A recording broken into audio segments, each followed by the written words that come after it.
Hello friends, welcome back to Jaseema Jeneesh vlog.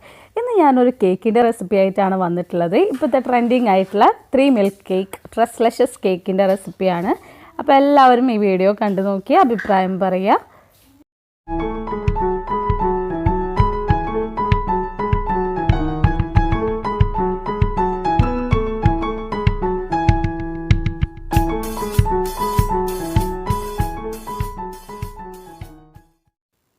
അപ്പോൾ നമുക്ക് നമ്മുടെ റെസിപ്പിയിലേക്ക് കിടക്കാം.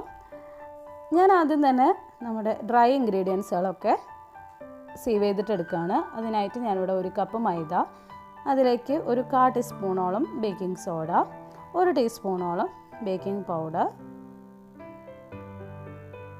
ഇതെല്ലാം കൂടിയിട്ട് നന്നായിട്ട് മിക്സ് ചെയ്തിട്ട് നമുക്ക് ആദ്യം തന്നെ അത് നന്നായി അരിച്ചെടുക്കാം. അതിനുശേഷവും നമുക്ക് അതൊന്നും കൂടി ഒന്ന് മിക്സ് ചെയ്ത് കൊടുക്കാം. എല്ലാ ഭാഗത്തേക്കും ബേക്കിംഗ് സോഡയും ബേക്കിംഗ് പൗഡറും ഒക്കെ എത്താൻ വേണ്ടിയിട്ടാണ് നമ്മൾ നന്നായിട്ട് മിക്സ് ചെയ്തിട്ട് കൊടുക്കുന്നത്. ഇനി ഞാനിവിടെ 3 മുട്ടയുടെ എഗ് വൈറ്റും എഗ് യോക്കും സെപ്പറേറ്റ് ആക്കിയിട്ട് എടുത്തിട്ടുണ്ട്. ആദ്യം തന്നെ എഗ് വൈറ്റ് നന്നായിട്ട് ബീറ്റ് ചെയ്തിട്ട് എടുക്കുകയാണ് ചെയ്യുന്നത്. എഗ് വൈറ്റിൻ്റെ ബീറ്റ് ചെയ്യുന്ന പരുവമെന്ന് പറഞ്ഞു കഴിഞ്ഞാൽ നമ്മൾ മറിച്ചിട്ട് നോക്കി കഴിഞ്ഞാൽ താഴെ വീഴാത്ത ആ ഒരു പരുവം അതുവരെ നമ്മൾ നന്നായി ബീറ്റ് ചെയ്തിട്ട് എടുക്കണം. നന്നായി പതഞ്ഞ് ഇതുപോലെ വന്നു കഴിഞ്ഞാൽ നമുക്ക് എടുത്തു വെക്കാം. ഇനി നമുക്ക് എഗ് യോക്കിലേക്ക് 1 ടീസ്പൂണോളം വാനില എസൻസും കൂടിയിട്ട് ആഡ് ചെയ്ത് കൊടുത്തതിന് ശേഷം ഒന്ന് നന്നായി ബീറ്റ് ചെയ്തിട്ടെടുക്കാം.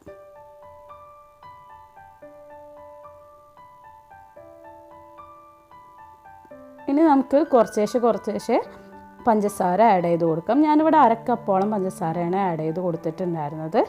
ഇതുപോലെ ഈ ഒരു പെയിൽ യെല്ലോ കളറിൽ വന്നു കഴിഞ്ഞാൽ നമുക്കതിലേക്ക് 1/4 കപ്പോളം ഓയിൽ, സൺഫ്ലവർ ഓയിൽ ആഡ് ചെയ്ത് കൊടുക്കാവുന്നതാണ്. നമുക്ക് അവ എല്ലാം കൂടിയിട്ട് നന്നായിട്ട് മിക്സ് ചെയ്തിട്ട് കൊടുക്കാം. ഞാനിവിടെ പിടിക്കാത്ത പഞ്ചസാരയാണ് ആഡ് ചെയ്ത് കൊടുത്തിട്ടുണ്ടായിരുന്നത്. അപ്പോൾ നന്നായി ബീറ്റ് ചെയ്തിട്ട് എടുക്കണം. ഇനി നമുക്ക് നമ്മൾ നേരത്തെ പതിപ്പിച്ചിട്ട് വെച്ചിട്ടുള്ള എഗ് വൈറ്റ് നമുക്ക് ഇതിലേക്ക് ആഡ് ചെയ്ത് കൊടുത്തതിന് ശേഷം വീണ്ടും നന്നായി ബീറ്റ് ചെയ്തിട്ടെടുക്കാം. ഇനി നമുക്ക് നമ്മൾ നേരത്തെ സീവ് ചെയ്ത് വെച്ചിട്ടുണ്ടായിരുന്ന ഡ്രൈ ഇൻഗ്രീഡിയൻസ് അത് കുറച്ചേശ്ശെ ആയിട്ട് ആഡ് ചെയ്ത് കൊടുത്തതിന് ശേഷം കട്ട് ആൻഡ് ഫോൾഡ് മെത്തേഡിൽ നമുക്ക് നമ്മുടെ മാവിലേക്ക് നന്നായിട്ട് മിക്സ് ചെയ്തിട്ട് കൊടുക്കാം. അത് നമ്മൾ സ്ലോവിൽ വേണം ചെയ്ത് കൊടുക്കാനായിട്ട്.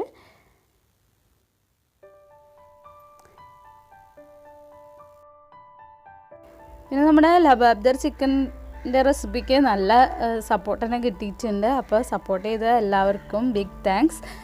ഇതുവരെ കാണാത്തവരുണ്ടെന്നുണ്ടെങ്കിൽ ഒന്ന് കണ്ടു നോക്കി നോക്കുക. ഇപ്പം ഞാനിതിവിടെ എല്ലാതും നന്നായി മിക്സ് ചെയ്തിട്ട് എടുത്തിട്ടുണ്ട്.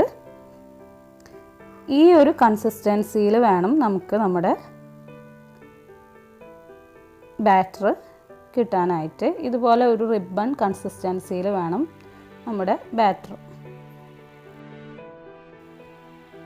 ഇനി ഞാൻ അതിലേക്ക് 1 ടീസ്പൂണോളം വിനീഗർ കൂടിയിട്ട് ആഡ് ചെയ്ത് കൊടുത്തതിന് ശേഷം നന്നായി മിക്സ് ചെയ്ത് കൊടുത്തിട്ട് നമ്മൾ കേക്ക് മോൾഡിലേക്ക് ട്രാൻസ്ഫർ ചെയ്ത് കൊടുക്കുകയാണ് ചെയ്യുന്നത്. അടിയിൽ ബട്ടറൊക്കെ തേച്ചതിന് ശേഷമാണ് ഞാൻ കേക്ക് ബാറ്റർ ആഡ് ചെയ്ത് കൊടുത്തത്.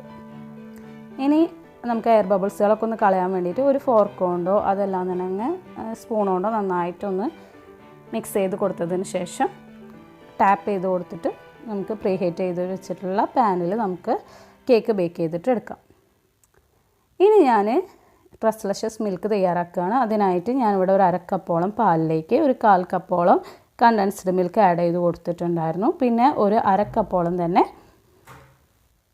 വിപ്പിംഗ് ക്രീമും കൂടിയിട്ട് ആഡ് ചെയ്ത് കൊടുക്കുന്നുണ്ട്. കണ്ടൻസ്ഡ് മിൽക്ക് വേണമെന്നുണ്ടെങ്കിൽ നിങ്ങൾക്ക് കൂടുതലാക്കിയിട്ട് എടുക്കാം. ഞാനിവിടെ മധുരം കുറച്ചത് കൊണ്ട് ഞാൻ കുറച്ച് എടുത്തിട്ടുള്ളൂ. പിന്നെ ഞാൻ അതിലേക്ക് ഒരു കളറിന് വേണ്ടിയിട്ട് പിസ്ത ഇലാച്ചി മിക്സ് കൂടിയിട്ട് ആഡ് ചെയ്ത് കൊടുക്കുന്നുണ്ട്. മിൽക്ക് റെഡിയാക്കി എടുത്തതിന് ശേഷം ഞാൻ കുറച്ച് നേരം അതൊന്ന് തണുക്കാൻ വേണ്ടിയിട്ട് ഫ്രിഡ്ജിൽ സൂക്ഷിച്ച് വെക്കുന്നുണ്ട്.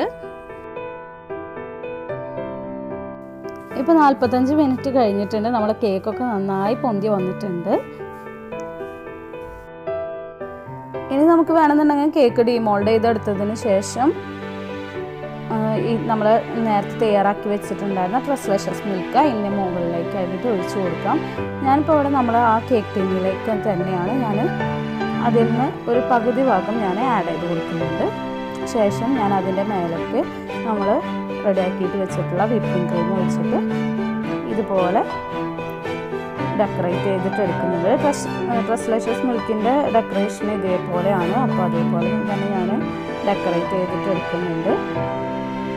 ശേഷം അതിൻ്റെ മുകളിലേക്ക് നമുക്ക് പിസ്താഷ്യോ ചെറുതായിട്ട് പൊടിച്ചിട്ടുള്ളതും കൂടെ ആഡ് ചെയ്ത് കൊടുക്കാം. ഇനി ഞാൻ അതിൻ്റെ മുകളിലേക്ക് റോസ് പെറ്റൽസ് ആഡ് ചെയ്ത് കൊടുക്കുന്നുണ്ട്. അതൊരു ഭംഗിക്ക് വേണ്ടിയിട്ടാണ് നമ്മൾ ആഡ് ചെയ്ത് കൊടുക്കുന്നത്. ഈ കേക്ക് നമ്മൾ നന്നായി തണുപ്പിച്ച് കഴിക്കുമ്പോഴാണ് അതിൻ്റെ ആ ഒരു ടേസ്റ്റ് കറക്റ്റായിട്ട് കിട്ടുക. അപ്പോൾ എല്ലാവരും നന്നായി തണുപ്പിച്ചതിന് ശേഷം കഴിക്കുക. ഇതുവരെ നമ്മുടെ ചാനൽ എല്ലാവരും സബ്സ്ക്രൈബ് ചെയ്യാത്തവരുണ്ടെന്നുണ്ടെങ്കിൽ ഒന്ന് സബ്സ്ക്രൈബ് ചെയ്ത് സപ്പോർട്ട് ചെയ്യുക. കൂടെയുള്ള ആ ഒരു ബെല്ലൈക്കണും കൂടിയിട്ട് എനേബിൾ ചെയ്യുക. അപ്പോൾ ഇൻഷാ അല്ലാഹ് വേറൊരു അടിപൊളി റെസിപ്പി ആയിട്ട് വീണ്ടും കാണാം. അതുവരയ്ക്കും take care, good bye and thank you for watching.